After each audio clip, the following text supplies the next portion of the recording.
So today I'm going to talk about how the oncologist has always been a GP and how we integrate primary care into our specialty practice, not just oncology, but other specialists here in my office at Tucker Medical.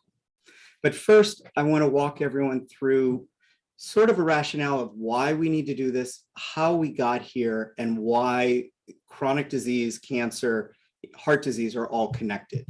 So briefly, the background statistics. We are suffering global pandemics of diabetes and obesities, which lead to heart attack, heart disease, and cancer. I even take the view these days that diabetes and obesity are conditions or prerequisites for the pandemic amounts of cancer and heart disease. And localizing it to Singapore, we all know in our part of the world that we have a serious problem within the population with prediabetes and diabetes and significant expectations for growth without any change in these problems. We also have a significant amount of obesity and overweight individuals in Singapore. What I like about this chart is that it uses multiple definitions of overweight and obese, whether it's the WHO definition of overweight or obesity, or the MOH, more Asia-specific definition of overweight and obesity, or the technical definition using measurements of body fat. And this comes directly from local Singapore studies and extrapolating out to what our population would look like. And using body fat, 80% of us have too much body fat. So it's quite a significant problem. The other issue is obesity is strongly tied to at least 14 cancers, 40% of all cancers, more than half of female cancers, and a quarter of male cancers. And the specific types of cancer are many of the common types and common curable cancers. Yes, it can be associated with pancreas cancer, which is less common and highly lethal, but today we're going to focus a little bit more on the idea of, say, breast and prostate cancer, which have high numbers, also high cure rates. How does all of this come together, though? Why are we talking about diabetes and obesity in an oncology office? Because again, here's the prerequisite of obesity. And the downstream event that we care about is heart attack, stroke, cancer, Alzheimer's. So the question is, how did we get the obesity? How did we get new fat? And this is called metabolic theory of disease. And it states that insulin is the prime, not the only, but the prime driver of creation of new fat. So insulin drives new fat. What drives insulin? Well, blood glucose. Elevated blood glucose drives higher insulin. And what drives blood glucose? The most common thing, but not the only thing, the most common thing is dietary carbohydrates, sugars and starches, natural and unnatural in origin, forget about good and bad. Carbs are carbs, and they drive sugar, that drives insulin, that drives fat, that drives disease. I wouldn't forget the impact of exercise and sleep and stress hormones in driving insulin. And to be complete, there's an intermediate step where the liver accumulates fat, fatty liver, which we also know is epidemic, and is mostly a precondition for the development of these other problems. All right, that's the worst news. Now here's some potential good news. In Singapore, our cancer rates survival rates continue to increase. And if you look from 1975 to almost 2020, the overall 5-year survival rate has gone from less than 20% to nearly 60%. So people are living longer with cancer, and cancer is not a death sentence. If we look at breast cancer in Singapore, what this slide shows you is 3 items. How many new cases, who dies from it, and what's the 5-year survival? Well, the number of new cases and survival are very high, and the death rate remains around 15%. We can always do better, and we'll come to that. But these are people who are going to survive the disease breast cancer. And the same is true in prostate cancer, that we have a lot of cases, it's increasing, but people will survive. And the death rate remains low, relatively stable. And if we look at these 5-year survival rates and tie them to whether they're one of the obesity-related cancers, well, female cancers, breast cancer, colon cancer, and it's arguable about prostate, but I didn't put an asterisk next to it, but obesity is certainly tied to the development of certain cancers. So what does that mean? These people are going to survive cancer, and that obesity is associated with an increased risk of a new second cancer. It also means that we really need to focus on effective prevention strategies. So now that you have that background, think like a doctor. What does a doctor do and what does a doctor know? This is the current paradigm. It's often called the law of the instrument. If you are a hammer, then the world looks like a nail. If you are a surgeon, then you are going to operate. If you are a medical oncologist, you will give chemotherapy. And so when all you have is a hammer, the world is a nail. I can tell you how breast cancer works in the following 3 slides. It's always the same in any language. My patient felt a lump. She went and got a mammogram or some imaging. A biopsy was done. It went to pathology, and now you're talking to me. Then we're going to give surgery or radiation in some combination, followed by chemotherapy and hormone therapy or something like that. And then we're going to wait, because cure is the magic word. And this is the first key to making an oncologist a GP, because you're not cured in a month and you're not cured in a year. Sometimes we talk about the 2-year point, but we don't want to use the C word, the cure word, for at least 5 years. So now I have a captive audience, a highly motivated captive audience, and I'm going to build a team around that audience to make sure that we get them even more healthy than when we met them. So this is the treatment paradigm: diagnosis, treatment, cure. That's straightforward. And it works. Follow the numbers. We're very successful. Again, this is what doctors know. This is what doctors get paid for. This is what they signed up for. This is what they enjoy doing: fixing problems and moving on to the next problem. We call it medical care. What I've been doing for the last decade plus is focusing, based on that 5-year cure, on secondary prevention. And that's brought me back around to primary prevention. It's no more complicated than taking care of a young woman with high-risk breast cancer, who by definition, her sister now is high risk for getting a breast cancer, and having that patient say, "You've done such a good job taking care of me. Can you see my sister? Can you see my mother? Can you see my family?" And that's how we begin to get this primary care program connected to the specialist program. It becomes very holistic, and I call it healthcare, because now I'm seeing healthy people who've never been sick, whether they're former cancer patients or higher risk cancer patients, and that becomes this integrated model. I would say we need a new paradigm. Now, here's a more technical slide of what I just said, and it incorporates a lot of what other speakers have been saying. Takes a second, but it's worth it, because I've put this together in the past for data mining. You take that diagnosis, treatment, cure, the traditional medical care, all the coding that goes with it, funnel in social determinants of health, add in all the technology that we have and is coming, funnel that through AI to create data. I actually created this slide when working on a product similar to Flatiron Health's work in cancer care. But as I built it, I realized this has been done, and this doesn't interest me nearly as much as the flank. And that's what I call it: the secondary prevention, primary prevention, and personalized screening. It falls into consumer health. The data doesn't live in an EHR.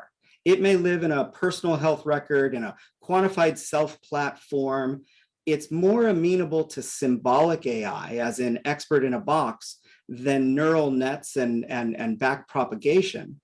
And that information can also be mined to give to other individuals who may have, and I'll call it, a primary care relationship with the patient or client, not necessarily a physician. So that's my big picture. Now, quickly, why me? Why us? What did we do? I started out, I like to say, as a normal doctor from age 7.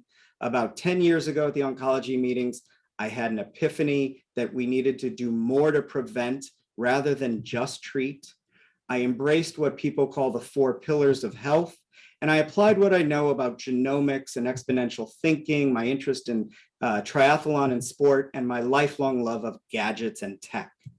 And that gave me a moment to begin thinking about how we can re-envision healthcare. At Tucker Medical, our mission is team-based, comprehensive, integrated care across a continuum. We want to be, leading in innovation and advancement. We want to work with patients. We want trust, privacy, and open communication. We have some core values. It's always patient first, always, and always be listening. So this is a chance for me to talk, but I spend most of my day saying, is there anything else? Tell me more. Always be listening. I strongly believe that communication is at the heart of any health or healthcare relationship. Yes, we want to integrate technology and we want to empower patients when they're ready to be empowered. We understand the role of paternalism as well as shared decision-making and have a team that's created the flexibility to use both as needed in the patient's best interest. Other background beliefs. Cancer patients don't just have cancer. They have diabetes and obesity. They have heart disease and fatty liver. They need a primary care provider who understands their comorbidities, their fears and anxiety. Improvement in treatment alone won't get us out of this mess. We need to improve, through prevention. We frame cancer as a curable disease. I showed you the numbers, 80, 90%, nearly 100% of early prostate cancer will be alive and well 5 to 10 years later. And again, we'll always have better treatments, but we need to do more on prevention. We offer a lot of services. We want to offer more. We want to offer more cardiology. There are 2 new journals in cardio-oncology. We want pediatrics, but we're a growing practice and an integrated multidisciplinary practice that can handle patients and their families from cradle to grave, as they say. This is our team. You might notice we have a lot of emphasis on nutrition and mental health, behavioral change. I would say it's 2 to 1 allied health members to each physician. We have a collaborative approach. We meet every week. We enjoy it. Sometimes it's painful. Sometimes you don't want to wake up, but it is the most meaningful part of the week. All of us at 8 in the morning, 9 in the morning, get on Zoom. We used to be face-to-face. We talk about every new case. We talk about complex cases. We teach each other, whether it's teaching medical science or behavioral health. We teach, we respect, and listen to each other. We also give a lot of time to our patients. People are shocked. We always schedule up to an hour for new patient visits and 30 minutes for follow-ups. Our family medicine doctor, when she joined 5, 6 years ago, said, what am I going to do with all this time? A year later, she came back and said, I might need to increase my follow-ups to 40 minutes. Once you spend time talking to patients, you understand where they live. And to get them to make behavioral change, you have to build trust. I personally am a huge fan of scribes. I want to spend my time speaking with patients, not looking at my computer, typing away. And that's important to communicate directly to families, to staff, and insurers. Our staff across the board, we have like-mindedness, a stickiness. We all understand the coordination of complex care and navigation. We're tech-friendly. I'm an oncologist. I give drugs every day, but I try to de-prescribe as much as I can. Education is not enough. Think of cigarettes. Cigarettes come with education on the box. You realize that if you're going to advocate nutrition or athletics, you need to know where the patient is, and telling them to do it isn't enough if they don't have enough money to join a gym or buy anything other than chicken rice. Slow medicine. It's the opposite of fast food. There's slow food and there's fast food. We practice slow medicine. By doing more than just oncology, we're always learning. All of us are learning constantly, whether it's diabetes management, asthma, dermatology. And we think that the system can be dangerous. We think that the patient needs an advocate and a protector, because if you go in with a certain question, you'll meet the hammer, and you might not need the hammer. And we tell patients, you've established care at Tucker Medical. You're not doing a health screening. You're establishing care in our practice. We have a longitudinal chart, and whether you move away or come back, whether you change doctors or come back, we will always be here for you. So let me show you how some of this works, comes together. Here's a gentleman, 67-year-old man with early prostate cancer described as Gleason 3+3. Localized prostate cancer, told to go have surgery. He comes to me being a prostate specialist. I explain that there's low, intermediate, and high risks of prostate cancer, and everyone has some kind of risk of failure or PSA relapse, but let's determine what kind of prostate cancer he has. We get a second opinion on the biopsy. It actually turns out to be a high risk early prostate cancer. Then I put on my primary care hat. The patient has diabetes, abnormal cholesterol, heart disease, no heart attack, but he does have a stent. He himself never had a heart attack. He takes these medications. He's widowed. That's a bad sign. Togetherness, people who are together live longer than living alone. He's a smoker with smoking less. He's not really telling me how much he drinks. There's no family history here of cancer, but there is a strong family history of heart disease. I examine him, and this just tells you that he's overweight and he probably has emphysema from smoking, and his blood tests show average diabetes, not the worst, not the best, and probably fatty liver. So I still have a 67-year-old man with high risk localized prostate cancer, but he's also got heart disease, diabetes, emphysema, fatty liver, and a family history of lethal heart disease. Prostate, he's got problems, but prostate cancer is probably not one of them. And everyone has to die of something. That's the sad statement. I believe in longevity, I believe in lifespan, but so far, we still have to deal with mortality. And we can calculate, and machines can calculate better than people, based on the story I just told.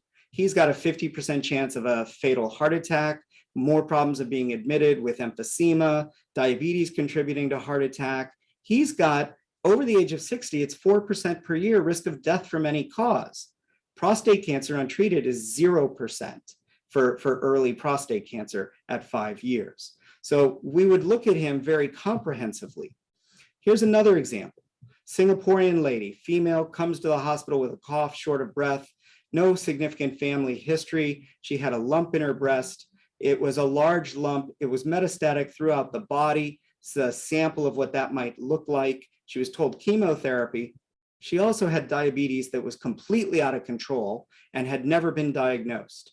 In hospital, they got an endocrinologist, started her on insulin and drugs. She came to us. We gave standard chemotherapy for that kind of breast cancer. And between August and December of 2019, the entire thing disappeared. We put her into a complete remission from metastatic cancer. We were equally floored, happy, ambitious about putting her diabetes in remission.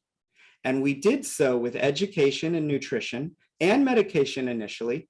And the continuous glucose meter keeps giving her information about what's causing the glucose spike. She comes back, now she's in diabetic remission. And I would just add, 27 months later, she's still in remission from cancer and still in remission from diabetes, back at work, just doing incredibly well. How do we do this? We use off-the-shelf stuff. We have a shared medical record, local brand. It works perfectly for our needs. We share the record, we avoid redundancy in ordering, we can talk to each other all the time and share medical record numbers so we know what's going on with the patient. Messaging. We talk to the patients about where they want to be met. What's the right way to communicate with them? We would like to move to more secure messaging, and we want messaging to be integrated into our electronic health record the way that information is serialized in a Slack or WhatsApp group, but that's something that's on our wish list. We do a lot of genetics. We do a lot of technology. We use genomics for disease risk. We use genomics to manage people with disease. Lots of pharmacogenomics in a partnership with Mayo for about 6 years. Obviously, tumor genomics for treatment and liquid biopsies. Also, microbiome assessments with Amelie.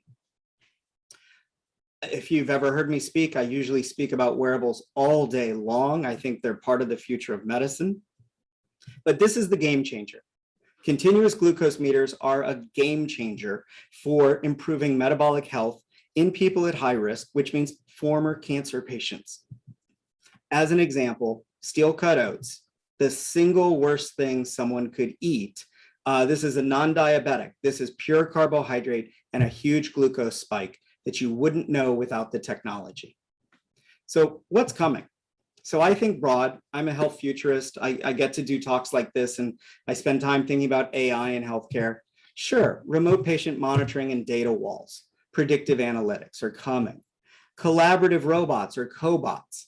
I'm absolutely excited to have synthetic notes and an ambient virtual assistant and have my note assembled based upon what we said and synthesized and summarized without having to hit a keyboard. Behavioral health, carrot and stick. I think that social tokens and digital twins and a distributed ledger will help us get to the incentives and the punishments, the carrot and the stick to get people to do the right thing. AI, different kinds of AI, computer vision, outputs, GPT-3, 4, all of this is going to come together to do one thing. First, it's going to help us make a new definition of who we are, that we will have a glucotype and we will use voice prints and behavioral biometrics, avatars, and different kinds of scanning to integrate all of these omics, the genetic component, behavioral component into what is truly digital health. And why would we do that? Because AI needs physicians as much as physicians need AI. We need AI to release us from menial tasks. We need machine learning to replace the boring, repetitive tasks that knowledge workers do. We need relief from those chores. We need analysis of patterns and so forth. So probably over time, I can't do this without a team. We have a great and growing team. If there's anyone who wants to join our team, please let me know. We're always on the look for more providers. Thank you. Thanks, Louis. Sorry if I went over there. No problem. Thank you very much, Dr. Tucker, for sharing with us your innovative approach. So I have a couple of questions for you. We don't have a lot of time, but I think it's sufficient for one or two. So question number one, instead of specialist-based primary care role, have you considered partnering with community GPs as well as community at large to deliver this integrated care approach as well as to address the social determinant of health? We have. The problem is a little bit of the schism between public and private. And the times that we've made those approaches, systems have been in the way that have prevented good efforts from getting off the ground. And I think that we increasingly can reapproach those partnerships with the NEHR and some of the capabilities of sharing notes. We absolutely believe that patients should be treated as close to home as possible. And what we're interested in is real primary care. So I make the distinction that, we have a lot of doctors in Singapore, 2.5 per thousand, some countries more, many countries less. What I think we need to focus on is who can deliver primary care relationships. And that might be a coach, that might be a GP, that might be a specialist, a retired doctor, a nurse. But I think it's about relationships and not academic titles. Thank you. So next question for you. As a private specialist, what are the 3 key challenges to adopt technology as well as clinical decision support tools in your practice? Pretty much costing. Costing is a big problem. Our staff, I mean, we have about 30 employees. We are tech friendly, tech savvy. We go after government grants. We're a bit paranoid about security. We want to make sure that, I mean, the world is tech forward. And if we can't keep up with that, whether it's communications or clinical pathways, I think that we have to stay tech savvy. And there are certain investments that are required. There are fewer mandates that make us invest in technology. When there is a mandate, of course, we follow right along. But just because I can see the future, a vision of the future, I might not be able to afford it as a small practice. So I think partnering, again, whether it's with Sing Health or NHG or Raffles, I think that there's a way to create a stronger infrastructure to grow this model that puts primary care and allied health at the center of where patients with acute disease, specifically cardio-oncology, exist, and expand on that premise.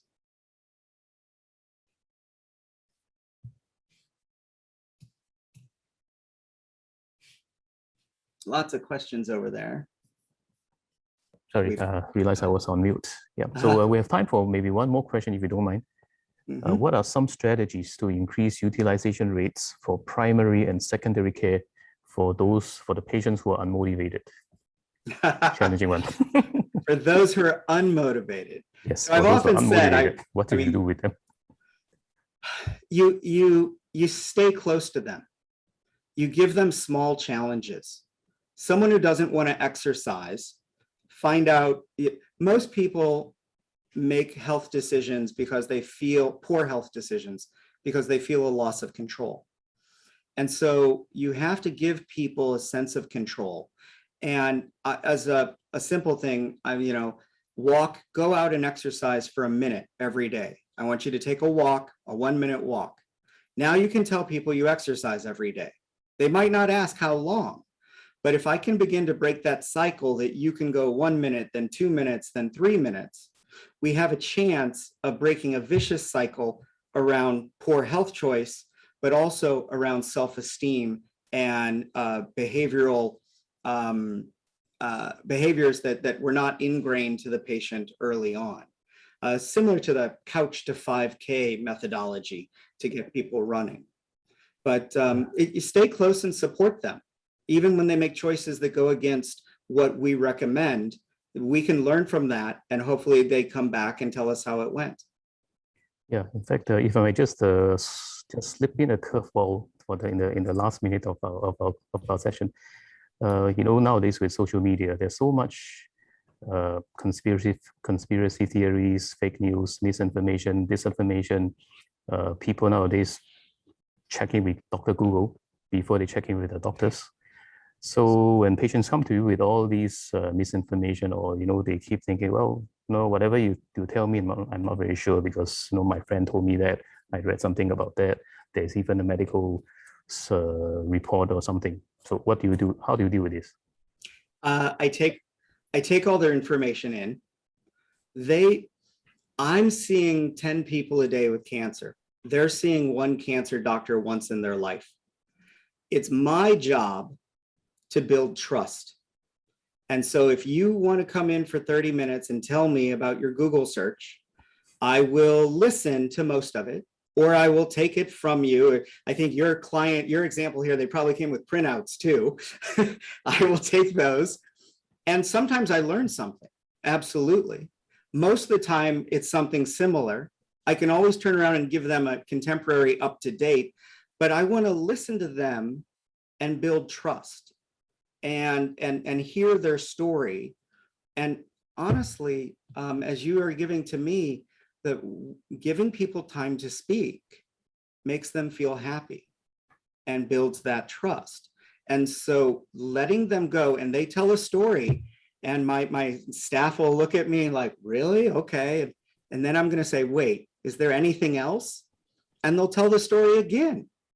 And after the second version, I'll say, are you sure there's nothing else? And they'll go again. And sometimes you even get what they call a doorknob disclosure. Now you've built trust. And as they're walking out the door, they might say, oh, by the way, I just remembered my brother had breast cancer. I'm like, ding, ding, ding, male breast cancer. That you should have led with that. But you have to build trust and not be judgy about, when you meet someone. Yeah, so it's really being able to listen patiently and look someone in the eye. even on Zoom. True, yes. Yeah, well said, Dr. Tucker. Thanks very much. So we have now come to the close of the session. Thank you. Thank you again, Dr. Tucker. Thanks again. And thanks to everyone for participating in this segment.